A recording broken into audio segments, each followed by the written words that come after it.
દક્ષિણ ગુજરાતમાં ઉચ્ચ શિક્ષણના નામે ચાલતા બોગસ સ્ટડી સેન્ટરો સામે વીએનએસજીયુ દ્વારા કડક કાર્યવાહીની તૈયારી કરવામાં આવી રહી છે। યુનિવર્સિટીના કુલપતિએ જાહેરમાં ચેતવણી આપી છે કે મંજૂરી વગર ચાલતા આવા ગેરકાયદેસર કોર્સ વિદ્યાર્થીઓનું ભવિષ્ય જોખમમાં મૂકી શકે છે। વાપીથી નર્મદા સુધી ફેલાયેલા આ નેટવર્ક સામે યુનિવર્સિટી હવે કડક કાર્યવાહી કરશે અને કડક વલણ અપનાવશે।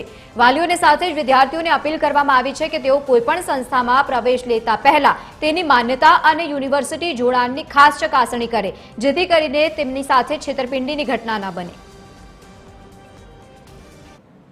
અને વિદ્યાર્થીઓને પણ કહીએ કે તમે જે સ્થળ અને જે સંસ્થામાં પ્રવેશ લેવા માંગો છો એનું નામ યુજીસીની વેબસાઇટ પર યુનિવર્સિટી અને જે સ્થળનું નામ એટલે કે સંસ્થાનું નામ પણ ઉપલબ્ધ છે। એ ન હોય તો એવી કોઈ પણ પ્રકારની એકેડેમી કે એની અંદર પ્રવેશ ન લેવા સ્પષ્ટપણે વિનંતી, જે તમારા ભવિષ્ય માટે ખૂબ જ નુકસાનકારક છે। અને આ પ્રકારની જે લોકો એકેડેમીઓ ચલાવે છે તેને સ્પષ્ટ વિનંતી કે તેના વાલીઓને અને અમારા જેટલી પણ એફિલિએટેડ કોલેજો છે એને પણ આના દ્વારા જાણ કરવામાં આવી છે કે તમારા વિસ્તારની અંદર આવા પ્રકારના જે સ્ટડી સેન્ટરો ચાલતા હોય તો તેના પુરાવા સાથે રજૂ કરવાથી આપણે એના પર પોલીસ પણ કાર્યવાહી કહી શકાય।